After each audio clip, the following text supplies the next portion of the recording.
When I read and watch the news, all these protests, I keep looking for specific things people suggest or demand that will actually change things.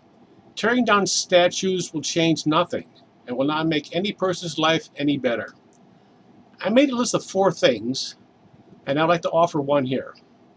Minorities often complain about the public schools in their areas. The biggest complaint is there isn't enough money.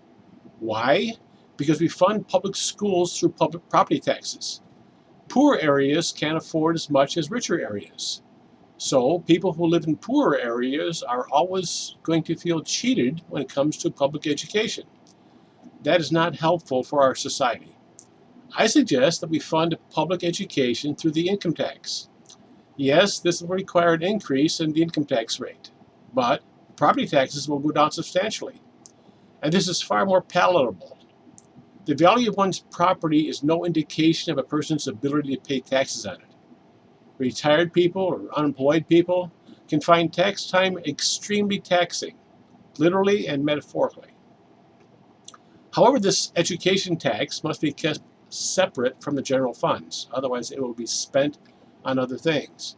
In fact, I would suggest tax forms and pay stubs have a separate education tax designation.